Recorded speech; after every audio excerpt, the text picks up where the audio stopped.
Dan sejak itu pula teman-teman, Dewi Kemuning berjanji akan mempermainkan setiap laki-laki yang datang ke Bukit Sikembang dengan balutan cinta asmara.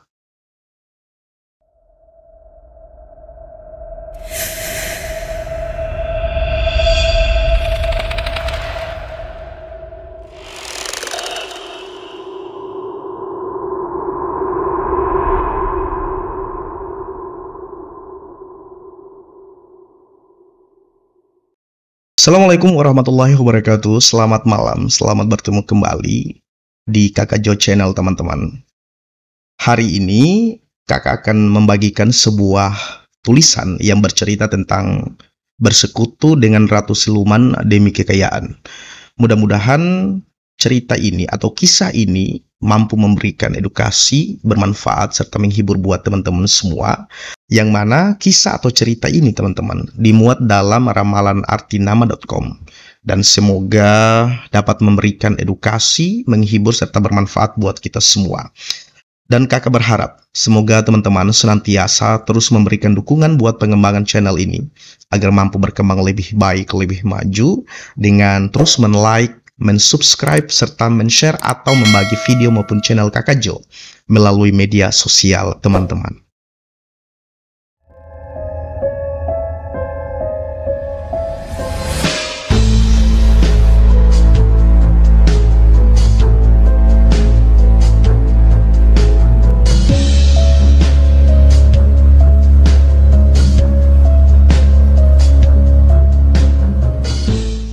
Ratu siluman babi ini teman-teman merupakan penguasa gaib sebuah bukit kecil yang bernama Sikambang yang ada di wilayah Kecamatan Pituruh, Kabupaten Purworejo, Jawa Tengah. Sikambang meski hanyalah perbukitan kecil, namun keberadaannya sangatlah dikeramatkan hingga saat ini. Legenda setempat menyebutkan konon munculnya bukit ini terjadi ketika terjadi pertempuran antara Hanoman dan Rahwana. Kala itu teman-teman, Hanoman berniat menimbun Rahwana dengan menjebol sebuah gunung. Nah, ketika gunung ini dibawa terbang, ada sebagian yang berjatuhan. Salah satunya menjadi bukit Sikambang ini. Disebut dengan Sikambang karena saat serpihan gunung ini jatuh, daerah tersebut merupakan rawa-rawa sehingga terlihat seperti mengambang di air. Meski luas Bukit Sikambang tidak seberapa, namun tak sembarang orang berani menaiki bukit ini teman-teman. Sejak zaman dahulu, Bukit Sikambang memang dikenal sebagai tempat untuk mencari pesugihan. Masyarakat menyebutnya dengan sebutan pesugihan Putri Celeng.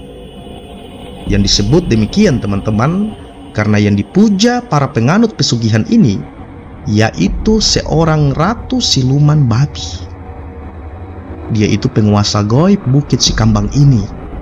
Dia bersemayam di sebuah goa gaib bernama Si Golo-Golo, papar dari Mbah Karyo Wijoyo, juru kunci Bukit Sikambang.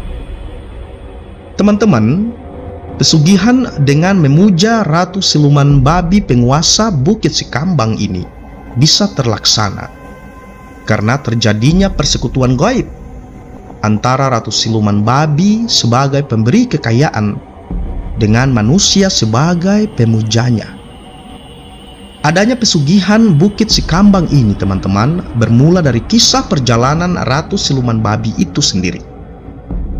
Kisah ini sendiri terjadi pada ratusan tahun yang silam, tepatnya pada zaman kerajaan Majapahit masih berdiri di zaman Prabu Brawijaya.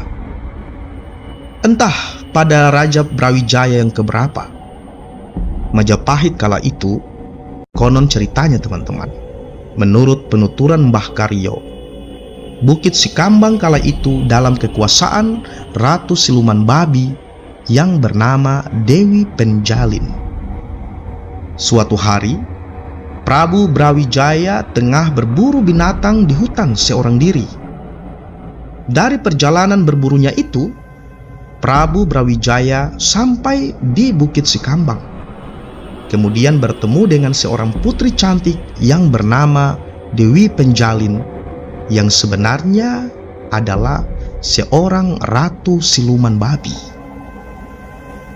Melihat kecantikan Dewi Penjalin, Prabu Brawijaya menjadi terpikat.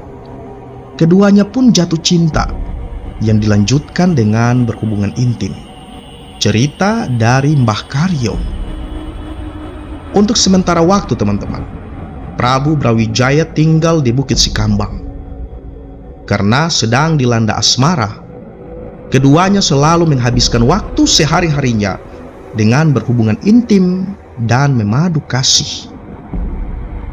Setelah 40 hari lamanya tinggal di Bukit Sikambang, Prabu Brawijaya pamit kepada Dewi Penjalin untuk melanjutkan perjalanannya.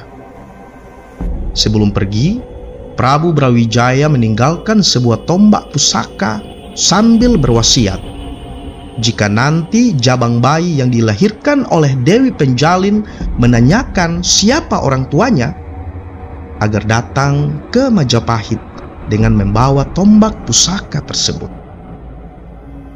Hingga akhirnya teman-teman, jabang bayi yang dikandung oleh Dewi Penjalin benar-benar lahir, yang ternyata lahirnya adalah anak perempuan dan diberi nama Dewi Kemuning.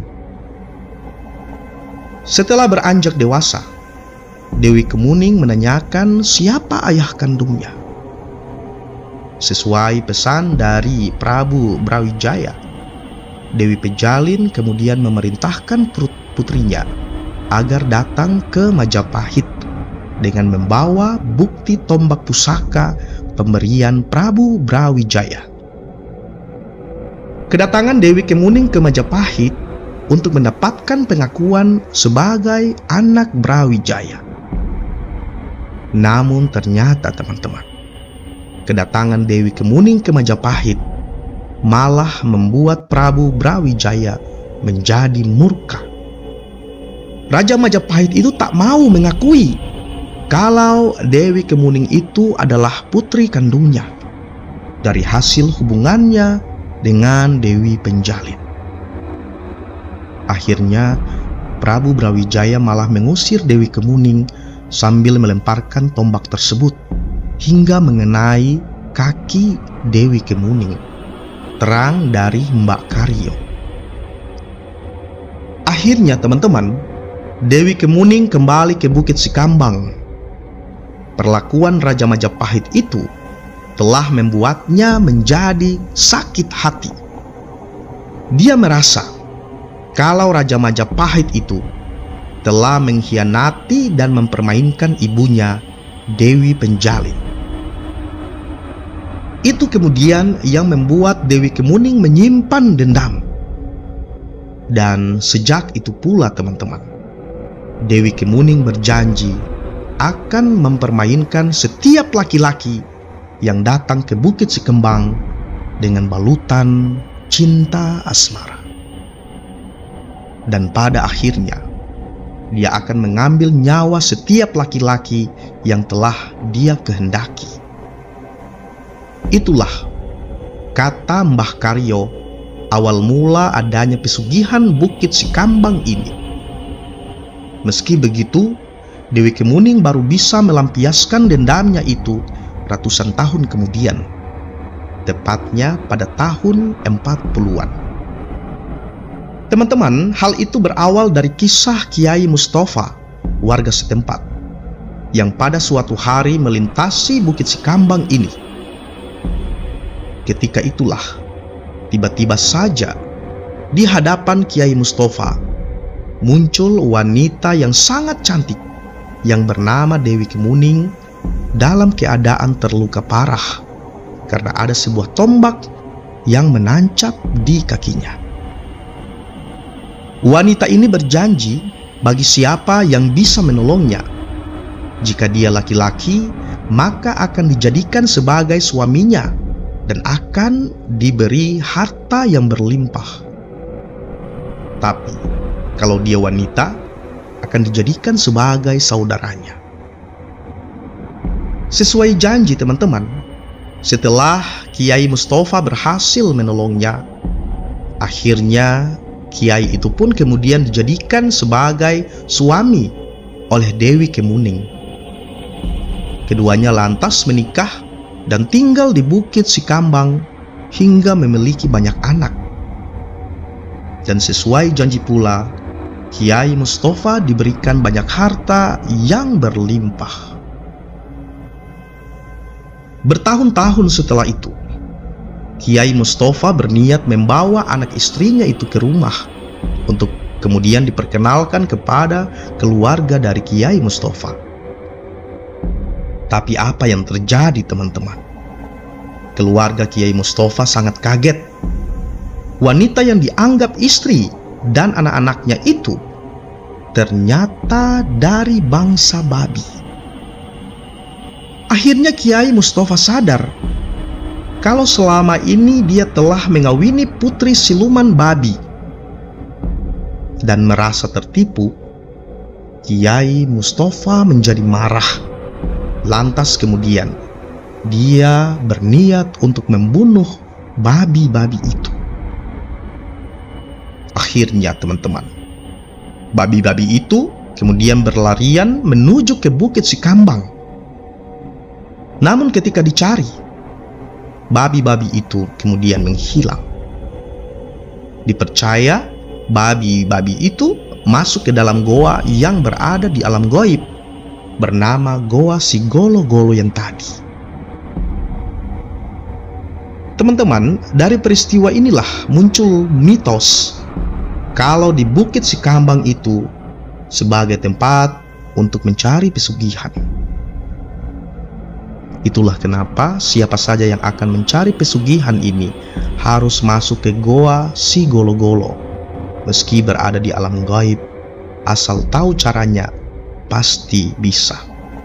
Jelas dari Mbah Karyo.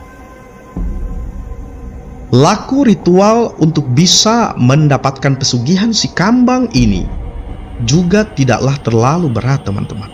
Bahkan pesugihan yang satu ini jauh berbeda dengan pesugihan pada umumnya yang biasanya harus menyediakan tumbal nyawa manusia tiap tahunnya.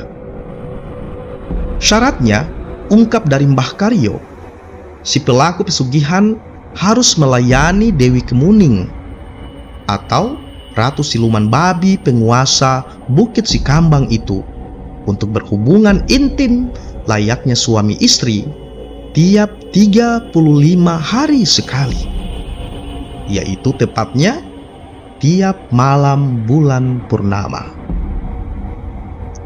Meski sebutannya sebagai Ratu Siluman Babi teman-teman, namun siluman ini tak menampakkan dirinya dalam wujud aslinya, tapi menyerupai sebagai perempuan cantik nan seksi, sehingga laki-laki manapun tidak akan pernah bisa untuk menolak ketika diajaknya melakukan hubungan intim. Setelah hubungan intim terjadi, maka si pelaku pesugihan bisa meminta apa saja sesuai keinginan dari si pelaku. Dan Ratu Siluman Babi yang dipujanya akan segera mengabulkannya. Sekilas teman-teman, cara kerja pesugihan yang satu ini sangat enak. Tak perlu menyediakan tumbal nyawa. Tapi ternyata teman-teman, jelas daripada Mbah Karyo, Ratu Siluman Babi ini ternyata wanita yang sangat haus akan birahi. Selama dia merasa puas, maka dia akan memberikan harta sesuai keinginan dari pemujanya. Bisa emas, uang, atau harta lainnya. Namun teman-teman, jika Ratu Siluman Babi itu tidak merasakan puas atas pelayanan birahi dari para pemuja, para pelaku pesugihan, maka tanggung sendiri akibatnya. Uniknya lagi teman-teman, pesugihan yang satu ini tak ada batas waktunya. Selama Ratu Siluman Babi merasa terpuaskan, maka selama itu pula persekutuan akan senantiasa terus berlangsung. Persekutuan akan berakhir jika si pemujanya meninggal dunia. Sekilas, memang tak ada tumbal yang harus diberikan dalam jangka waktu tertentu. Yang dijadikan tumbal nantinya yaitu penganut pesugihan itu sendiri. Menurut Mbah Karyo teman-teman, setelah mati, konon kaki dan tangan pelakunya akan berubah menjadi kaki babi atau tangan babi. Dan selanjutnya, jasad dan rohnya akan hilang, alias tidak diterima oleh langit dan bumi, yang selanjutnya bergentayangan di alam gaib, menjadi pengikut Ratu Siluman Babi yang dipujanya itu.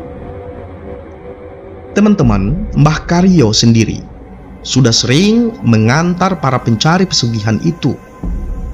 Namun dirinya juga tidak tahu pasti apakah mereka itu berhasil apa tidak dalam ritual mendapatkan pesugihan ini. Tugas Mbah Karyo sebagai juru kunci hanyalah membuka pintu atau mengantarkan mereka.